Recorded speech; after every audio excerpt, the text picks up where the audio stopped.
Nabi itu tahu bahwa akhirat itu tidak bisa batasi Allah. Kamu tidak bisa nyemprit Allah. Allah, ini akhirat loh. Amal sudah ada manfaat. Ingat itu. Tidak bisa seperti itu. Allah itu nggak bisa tunduk sama konstitusi yang bernama akhirat. Artinya Allah meskipun di akhirat tetap duwe hak yaf'alu ma yasa atau yaf'alu ma yurid. Nggak bisa kamu terus wah ini akhirat amal ra iso dikirim wong mati, amal ra iso dikirim. Yang pangeran kok mbok atur. Makanya ada kiai mengatakan kodok qadar ora iso dirubah, itu kamu. Makanya ada seorang kiai ditanya, kodok qadar ora iso dirubah sekali dicatat selesai. Jari kiai tadi, tapi nak Allah iso. Dalile apa? Yang huwa ma yasha wa yusbit. Nak Allah ya iso, sing ra iso kan kita. Nah, Nabi itu tahu betul meskipun akhirat itu Allah masih bisa dinego saking baiknya. Ya Muhammad irfa' ra'sak wasal tutok wasatu safa. Semat sirahmu angkat, kujo apa tak turuti. Semenjak itu Nabi minta apa? Syafaat. Karena dulu ulama itu sudut pandangnya itu ya seperti itu. Ada yang ulama suka ibadah itu sholat, ada yang milih apa tidur. Sampai Imam Ghazali bilang suatu saat ibadah terbaik di zaman akhir itu tidur kan. Sholat saja kalah sama tidur kan. Tapi itu loh ya, yang wajib tetap loh, terus kamu gak sholat wajib. Begini beliau mencontohkan itu. Ada orang sholat tahajud terus obsesinya itu ingin hajatnya terkabulkan. Sementara yang tidur obsesinya nikmati rahmatnya Allah, boleh tidur, bisa tidur. Kata Imam Ghazali, timbang kita tahajud terus nuntut pangeran aduk turu katanya. Mergo engko di akibat terus setan memberi bisikan, lho nyatanya kamu tahajud ya gak terkabul. Berarti cerita bahwa Nabi ngendikan kalau doa tahajud mustajab enggak. Daripada ngono ki aduk turu ora tau donga. Timbang abri-abri Islam ya, timbang elek-elekin apa? Islam. Jadi ulama itu mulai dulu itu sudah berpikir. Banyak orang menjadikan tahajud, sholat malam itu media untuk hajatnya. Dan kalau nggak kesampaian ini mutung. Nyalahkan kiainya ijazah ramandi. Macam. Daripada ngono ora usah apa? Tahajud itu turu. Dan jenis kayak ini tuh banyak. Makanya ulama kayak saya itu saenake dhewe itu ya jarak. Saya sering didolani muhibbin terus bilang Gus saya doakan gini-gini saya mau nyalon bupati atau saya gini. Saya bilang gak waduh orang donga nak ra mandi darane ulama dongane ra mandi. Nak mandi kamu jadi bupati tetap nganggep karena beli. Sapa sing ra roh bupati saiki gak beli. Ribet kan? Ketika mereka jadi ngunsurkan doa kamu apa karena kemarin beli? Yang beli maksudnya nggak beli nggak usah tersinggung. Jadi ribet ngadepin. Nggak artinya gini loh, doa itu jangan dipakai begitu loh. Kalau minta nasihat tak nasihati jadi bupati yang baik, gubernur yang kalau minta doa itu resikonya. Akhirnya kiai-kiai kalau diminta doa ya doa sebenarnya diisinya itu nggak doa kemenangan. Selamat. Itu nggak selamat gitu. Karena ribet. Makanya Islam itu doa itu setelah iman. Aturan iman benar baru doa. Aturan iman benar termasuk Allah itu yaf'alu ma yasha, boleh melakukan yang dikehendaki. Allah enggak boleh terdikte oleh doa kita, enggak boleh. Ya saya ulang lagi ya, mazhab Hasan Asyadzili ini khas kita. Jadi la ilaha illallah itu didahulukan sebelum istighfar. Tapi kebalikannya mazhab Imam Sanusi itu dibalik. La ilaha illallah itu kalimat yang sakral. Karena yang sakral dibutuhkan muqaddimah, yaitu yang melafadzkan harus yang sudah bersih, yang sudah steril baru melafadzkan la ilaha illallah. Maka dalam mazhab Sanusiyah istighfar dulu baru la ilaha illallah. Nah cara mazhab Abdul Hasan Asyadzili kebalikan, istighfar itu sah setelah sahnya tauhid. Kamu ikut mana tuh? Asyadzili apa Sanusiyah? Alhamdulillah sama-sama tidak paham ya sudah. Akhirnya sudah.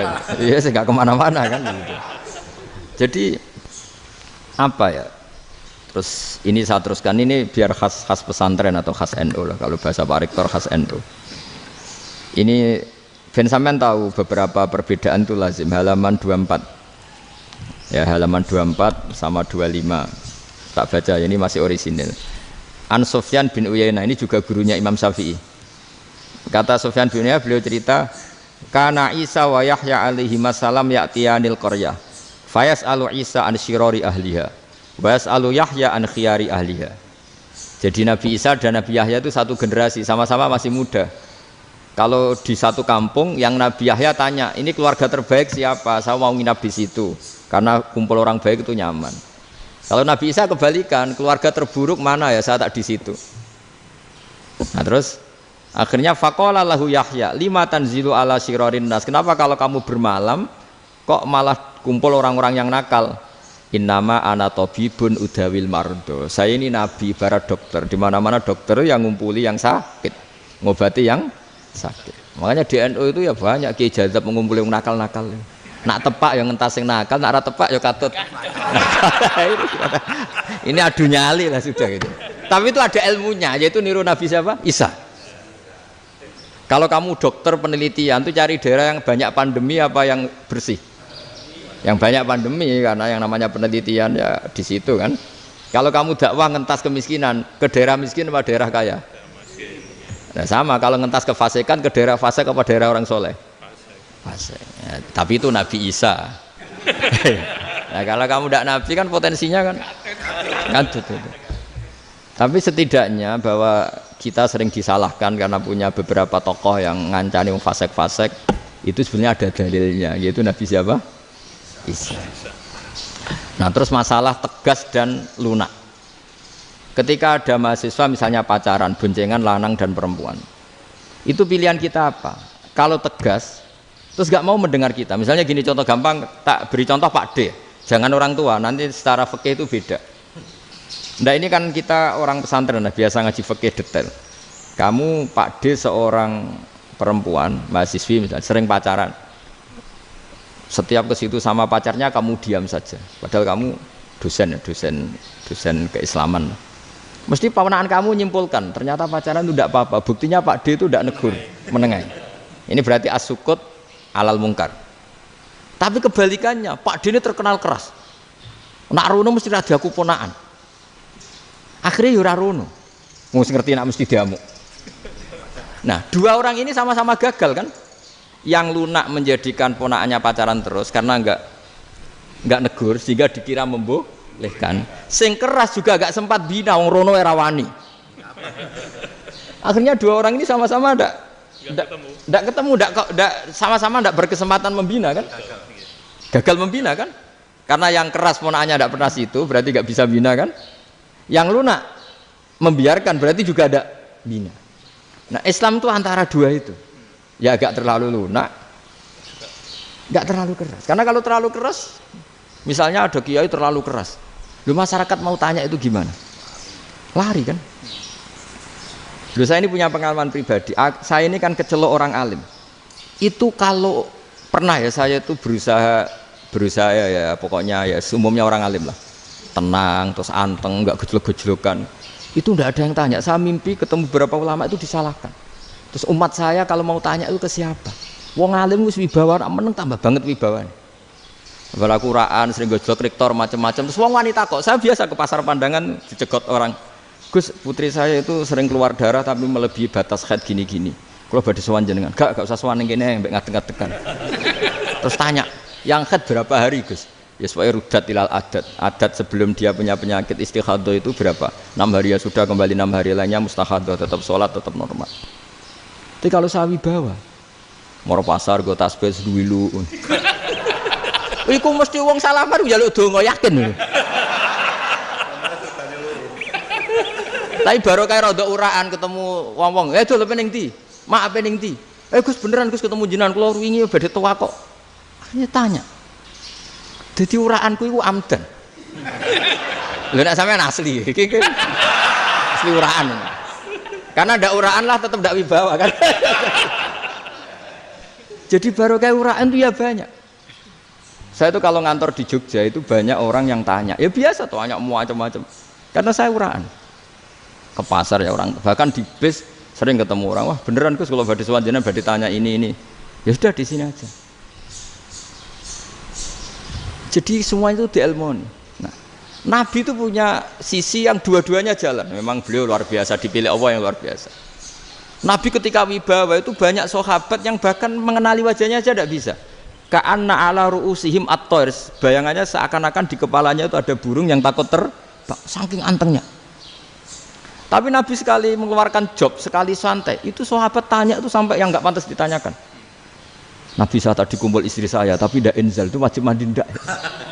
Aro'aita law anna ahadana ya'ti imra'atahu wa lam yunzil. Itu ya ditanyakan. Nabi pun kumpul ya betul saged inzal sepundi. Guys betul lagi. Terus ya ada yang tanya macam-macam.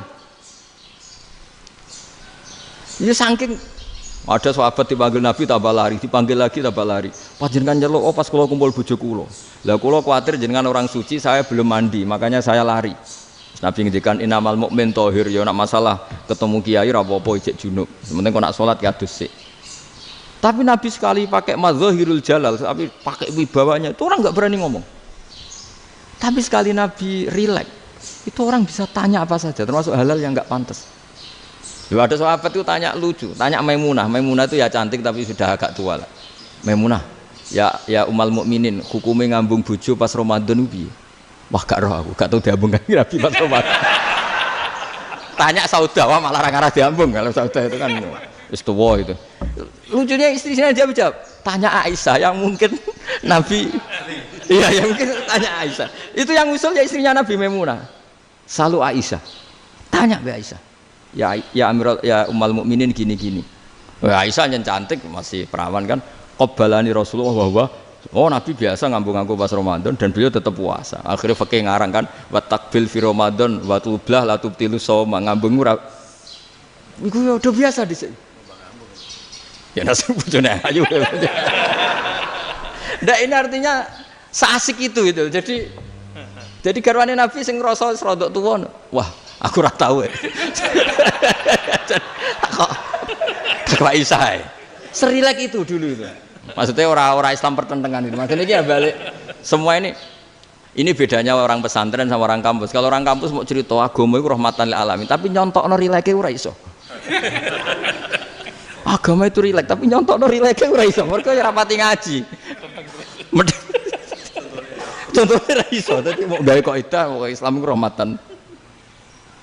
Jadi Nabi itu lah, Allah juga gitu. Allah itu kalau sudah memperlihatkan madzahirul jalal, itu mbok malaikat Jibril rawani. Ketika Allah dengan madzahirul jalal. Tapi kalau Allah dengan madzahirul jamal, madzahirul apa? Jamal. Iku yo gojok-gojok kan ambek makhluke gojok. Yo buli-bulian cara sakniki. Ya sampean delok ning hadis syafaat itu, akhiru man dakhalal jannah atau akhiru man kharaja minan nar, itu di beberapa judul. Ada seorang rojul yang ahli neraka ya, dintas mbek pangeran terus didudono swarga. Gusti, swarga sengiler tok ora wong wayu roh wis ngiler tok ngerjaluk Gusti mosok roh tok ora oleh mlebu jarimu asal mlebu metu kon neraka ora jaluk-jaluk meneh sumpah lho ya gak jaluk apa-apa meneh mboten Gusti sekali saya keluar dari neraka ndak akan minta apa-apa lagi wis wallahi la as'alu ghairaha mesti ghaira khoslah ghaira tilkal khoslah ya niku pokoke selain keluar dari neraka saya ndak akan minta lagi didono swarga wong do kelon seruwibet kan sing bojone elek kan dendam dadi ning swarga iku. Swarga iku wis macam-macam. Gusti mosok roh tok ora oleh mlebu. Jarine janji ra njaluk meneh. Akhire ya wis didelokno neraka. Jadi pangeran jawabe gampang didelokno neraka. Roh neraka begitu menyakitkan, begitu ngeri. Sudah Gusti saya ndak minta surga. Sementing enggak masuk neraka. Rabbana srif anna adzab jahannam. Setelah lama itu diadepno swarga njuk mlebu swarga. Terus diadepno neraka. Akhirnya ya sudah saiki mlebu swarga gak apa-apa. Iku jawabe lucu. Atas tazi jenengan ngenyek kula. Wong karwan ahli swarga kok mlebu swarga. Terus akhirnya mlebu swarga. Kan mlebu swarga tamanna, sangen-angen sing mbok jaluk apa? Barang angen-angen yang indah-indah, laka wa asratu amsal. Ya iku tak turuti wa asratu amsalih lan lipatan ke-10. Jawabe wong lanang ya lucu. Atas tazi ubi wa anta rabbul alamin. Jenengan pangeran kok ngenyekan. Maksudnya wis karwan aku ora pantes. Terus dari pangeran la astazi ubika walakinni alama asya'u qadir. Aku gak ngenyek kowe, pancen aku pangeran. Nuruti kowe iku iso. Jadi Allah sendiri ketika dengan madzahirul jamal itu malaikat ya ono sing wani bantah. Masyhur itu kan malaikat sing bantah pangeran ataj alufiya mayufsidu fiya wasfikut. Karena Allah dengan madzahirul jamal. Sing paling masyhur Nabi Musa. Nabi Musa itu ketika Nabi Mi'raj. Nabi Mi'raj itu beliau kira-kira di langit keempat lah yang masyhur atau kelima. Ngelangkai. Nabi Musa nangis, ya Rabbi ini apa-apaan? Orang sing ja'a ba'di kemudian melangkai makom saya ini apa-apaan? Dan Nabi Muhammad kan apapun hebatnya kan junior. Kok melangkai makom saya ini apa-apaan? Enggak fair. Sampai Nabi Muhammad itu tanya gini sama Jibril. Reaksi Allah gimana ketika melihat Musa seperti itu? Jawab malaikat Jibril lucu. Ya rohidatahu, Allah sapal gayane Musa. Biar. Jadi lucu. Ya dibiarin aja sama Allah. Tapi yang jenenge Nabi Musa itu kekasihnya Allah, tetap berkah bagi kita. Betul. Ketika setelah Mi'raj diwajibkan sholat 50, gentena Nabi Musa kelihatan nabinya. Sebenarnya Nabi Musa itu sebetulnya loh, gak nguntungkan kita sebetulnya. Tapi yang nguntungkan, sebenarnya ndak niat nguntungkan kita, tapi nguntungkan. Nabi Ibrahim kan di langit ke-6, keren lah. Konti jong ketemu Allah ngeten-ngeten kan sholat 50. Karena Nabi Ibrahim terkenal Nabi baik, ndak bantah. Bareng Nabi Musa. Kenapa diceluk pangeran? Kula kan salat ping 50. Inna ummataka la tutiku dalik. Wah, gak kuat umat. Serai-rai gak umatmu ora ngarah kuat 50 rakaat. Tapi sebenarnya Nabi Musa itu niatnya bukan membela kita. Fa inna ummati la umatku sing gagah-gagah ra iso meneh umat. Berarti sebetulnya ya, itu masih pakai gengsinya sebetulnya. Wes ngono-ngono lah sementing kita untung. Sebetulnya dia itu gak terima wong umat saya aja yang lebih kuat. Gak kuat apalagi umatmu. Lah terus sebutin irji ila rabbika fas'alhu takhfif. Itu berarti Allah dengan madzahirul jamal. Sudahlah, datang ke Allah minta keringanan. Allah itu baik. Minta, ambek Allah diringanan mau 5 tok. Jadi cek 45. Balik ke Nabi Musa, piro 45. Cek ra kuat umat. Wong umat kowe ra kuat dadi sebenarnya dia bilang umat kowe ra kuat. Lho cara Nabi Muhammad model wong Malang, yo beda umatku mbek umatmu. Ribet kan? Beda. Lho Nabi Muhammad kan enggak seperti itu kan? Enggak punya akhlak Malang kan? Akhlak. Maksudnya akhlaknya mujur itu loh, akhlak yang baik gitu. Ya, akhlak yang mujur bukan yang Malang gitu. Jadi Nabi ya manut. Tinggal 40 kan, dikurangi lagi 35 sampai 9 kali kan, masyhur itu.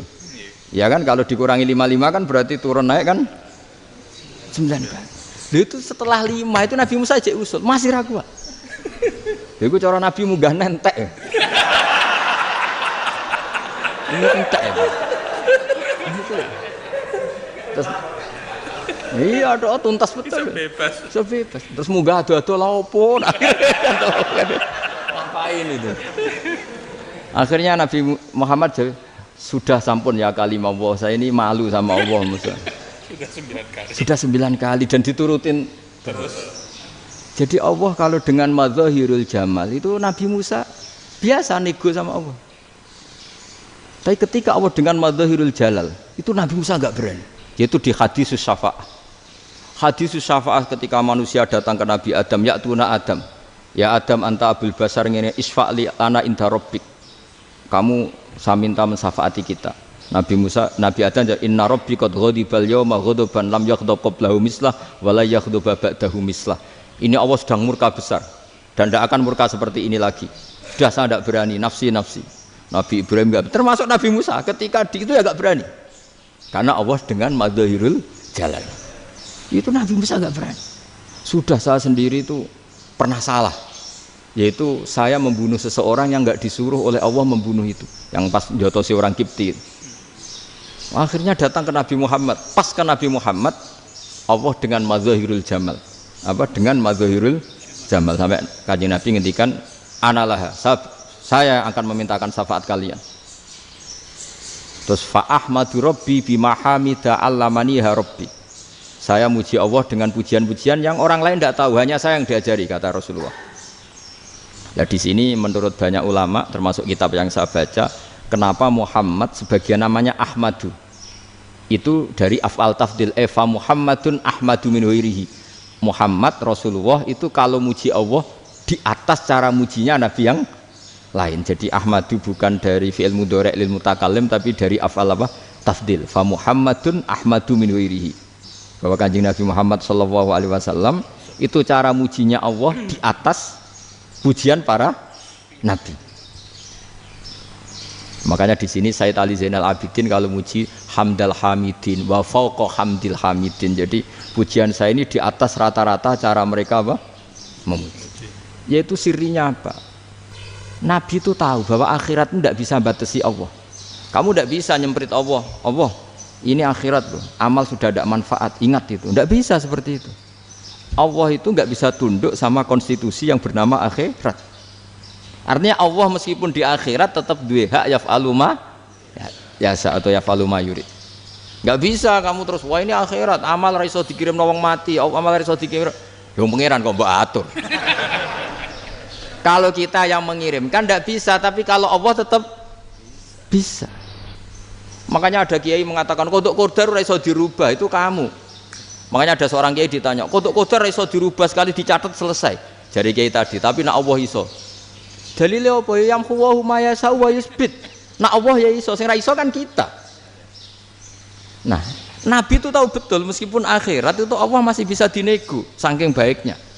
Akhirnya Nabi sujud, masyhur itu terus, ya Muhammad irfa' ra'sak wasal tu ta wasatu safa. Semat sirahmu angkat, kunjuk apa tak turuti. Terus semenjak itu Nabi minta apa? Syafaat. Jadi makanya terus banyak GNU sing macam-macam lah. Sing ana sing potongane wedi terus hati-hati. Iku berarti makome Madzahirul Jalal. Ana sing amen guyon nek makome Madzahirul Jamal. Ana sing ra jelas ngene iki, sing ra jelas. Nak guyu buanter kok nangis yo buanter. Jebule urusan utang. Lah ini sudah yang udah. Jadi makanya yang rileks saja. Sebenarnya agama ini santai, rileks karena agama ini harus bifarohin wasururin. Enggak boleh agama ini dibawa dengan kekerasan, dengan antisosial. Karena agama ini harus kul bi fadlillah bi rahmati fa bidzalika falyafrahu, harus senang, harus rileks. Makanya saya jadi kiai itu senang takutnya gini. Sekali saya tidak senang jadi presiden buruk. Ternyata di dua ngalim raina itu contohnya. Sampai merengut terus uripe susah. Nanti orang tidak berani jadi orang alim. Makanya saya buktikan bahwa saya lebih bahagia dibanding rektor. Nanti orang ingin jadi rektor semua nggak ingin jadi orang alim. Iya, makanya ini kan bentuk kearifan lah. Jenengan ngakui fungsi kiai kayak saya itu bentuk kearifan. Saya juga ngakui jenengan ini butuh kearifan. Saya sering didolani KUA itu. Itu rata-rata ya didikan kiai. Kompilasi hukum Islam itu banyak ya, janda cantik. Contohnya harus cantik, kalau jelek nggak mungkin terjadi kan. Ada janda cantik kebetulan suka kawin tapi takut zina. Saya ulang lagi, suka kawin tapi takut. Itu seringnya gitu Pak Rektor. Jadi dia kawin bosen, bilang ke KUA, Pak saya sekarang mau nikah sama ini. Loh, tapi kamu mau punya suami. Ya tapi kan nggak tercatat Pak. Itu KUA-nya rata-rata itu nggak berani. Meskipun nggak tercatat karena secara fikih meskipun nggak tercatat tetap dia seorang perempuan yang bersuami, maka nggak boleh nikah sama orang lain. Tapi secara hukum santri nggak bisa dong menikahkan perempuan sing dzati zaujin yang punya suami. Jadi ini barokahnya kerjasama yang baik. Jadi di masyarakat itu tertanam didikan kiai nggak boleh nikahkan perempuan yang bersuami. Tapi di KUA ngikuti hukum formal. Dan di Indonesia itu KUA itu rata-rata konsultasinya ya sama kiai, sehingga ya nggak berani akhirnya meskipun aku wedi mlebu neraka mbak gak iso. Dan itu buahnya. Seorang lagi ya, makanya ini kan pesantren itu nggak boleh mati. Orang kiai-kiai kayak saya nggak jelas-jelas itu harus lebih jelas lagi. Karena ini yang on time, yang online, yang siapa saja bisa tanya. Saya itu SMS saya itu nggak punya HP WA. HP jadul itu SMS-nya tiap hari tak berapa, orang yang tanya dari Kalimantan, dari Aceh. Gus di kampung saya ada masjid 2 itu yang sama, ada yang dari orang perkotaan, Gus di perumahan baru ada masjid, yang Jumatan baru orang 12, sah enggak? Ya langsung saya jawab, sah. Dalilnya ini. Ya sudah, tapi kata Imam Syafi'i gini harus orang 40, itu madzhab Syafi'i, dalam madzhab yang lain gini-gini. Itu kalau tanya rektor itu kan ribet. Masuk ajudan dulu, asisten dulu, panjang.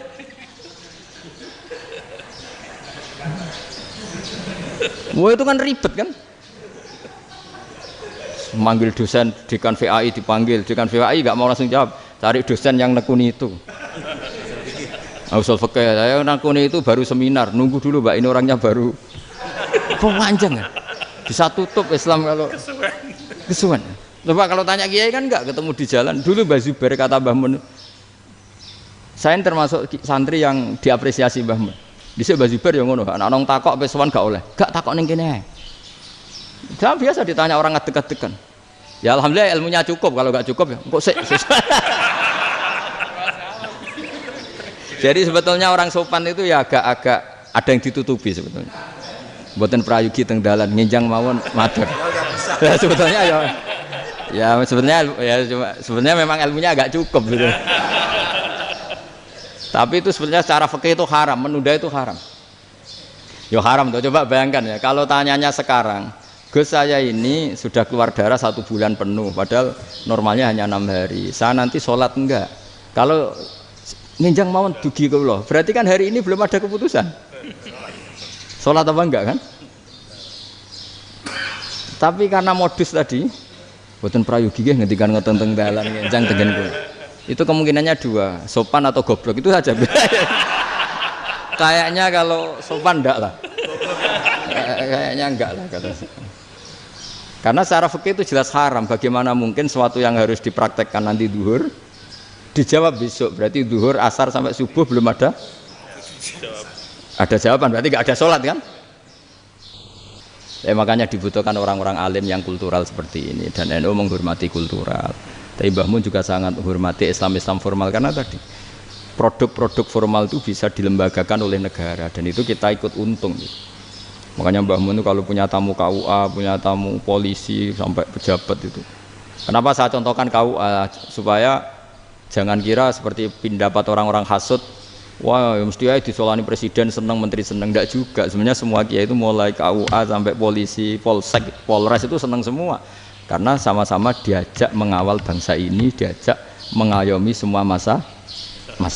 Tapi kadang-kadang masyarakat ngeritiknya, jenenge kiai disolani menteri ya seneng, presiden, padahal yang sowan kiai itu ya mulai KUA, kapolsek, kepala desa, RT, mudin. Itu mudin kalau tanya ya lucu-lucu. Gus kalau nate nyembelih pitik kemanian, pitik gue gede man. Akhirnya Gus ngerti nak kemanian langsung tak sebelah benda. Terusannya gue sah tau. Itu ribet. Ya tak jawab. Lah pitik pasti gue jek urip tau orang. Terus urip Gus. Wes sah cara madzhab Malik kerja urip. Karena itu ada perdebatan antara madzhab Malik dan madzhab Syafi'i. Nah cara Imam Syafi'i itu agak ketat. Hewan yang punya kehidupan sudah muttoribah, misalnya ayam jago, contohnya harus jago, karena kalau ayam kecil diikhlaskan haram. Jadi yang cilik wae kan gitu. Fikih itu ya, fikihnya orang Indonesia itu pecundang. Kalau ayam kecil nggak ditanyakan, mate ra wis. Kalau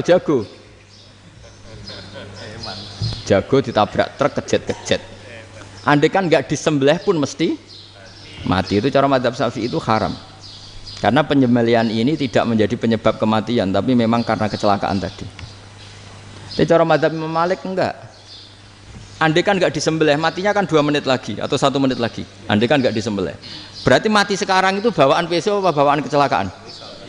Ya sudah halal gitu caranya. Nah akhirnya ya saya bilang ya sudahlah, kita semuanya mati. Jadi cara debat, cara Imam Syafi'i enggak, cara berpikir itu sudah tidak kehidupan yang normal, yang dimana-mana penyembelihan itu mematikan yang hidup normal. Jadi agak ketat. Sehingga dalam contoh kemanian, kalau dalam bahasa Jawa nyembelih agak sempurna terus pesonya jatuh atau apa itu, kalau pakai madzhab Syafi'i agak kesulitan. Jadi kalau madzhab Malik asal diselesaikan secara fauron, dan juga sebagian madzhab Syafi'i itu halal. Nah orang mesti tanya gitu, Gus, wedhusku tabrak truk, man Gus kejet. Tapi nak pitik cilik ra ditakokno. Makanya termasuk kritiknya Mbah Mun, tapi ini madzhabnya Mbah Mun ya, kamu boleh ikut boleh ndak, karena ini urusan ndak penting. Dewe wong-wong lucu, nak ditakoki yuyu muni haram mergo amfibi. Yuyu ngerti ya, Man? Yuyu nggih. Tapi nak ditakoki kepiting muni halal. Mergo nak yuyu haram gak eman, nak kepiting eman. Padahal alasannya coba, kenapa yuyu haram? Karena amfibi kan, bisa di air. Pertanyaannya, kepiting seperti itu ndak? Nah, tapi kepiting kalau haram kan eman. Karena besar kan. Kalau yuyu silahkan haram kan gitu. Artinya apa?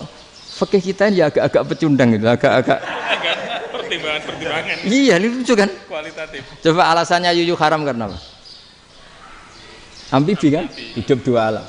Pertanyaannya kepiting seperti itu enggak? Iya. Iya, kenapa kalau orang tanya, yuyu haram apa halal? Rata-rata jawab haram. Tapi kalau kepiting mulai khilaf. Loh mestinya kan sama kan? Nah itu Karena unsur imannya. iya tadi. Saya juga sering melihat tonggo-tonggo itu. Ayam cuwilik sakmene ketabrak truk, enggak ada yang tanya. Tapi saya pernah jalan-jalan di Naruan sini. Ono jago ketabrak, sing duwe langsung marani kula pas saya naik motor. Gus ini halal apa haram? Nak langsung kula sebelah halal apa haram? Wis kanggo kowe halal ya halal. Karena saya tahu tak jawab haram mesti kecewa itu. Aduh. Akhirnya kiai ini beratnya kan. Ya akhirnya ya saya setelah itu mate Imam Syafi'i ngapunten umat kula tuh ora siap nganggo madzhab jenengan tuh ndak siap. Untuk masalah ini tidak sama. Iya kan akhirnya pakai madzhabnya Imam Malik tadi. Ya tak Fatihah Imam Syafi'i ini mboten niat nglawan jenengan. Tapi ngobati tiang eman. Mergo pitike besar itu. Jadi ini kan cerita ya itu makanya yang rileks saja lah bahwa Islam ini yang rileks, yang menyenangkan karena ya agama ini harus menyenangkan. Raditu billahi robba. Raditu itu seneng banget, ridho itu puas. Enggak boleh beragama pertuntungan terus emosinan, ya marem atau raditu itu marem jadi yang nyaman. Ya saya kira demikian. Assalamualaikum warahmatullahi wabarakatuh.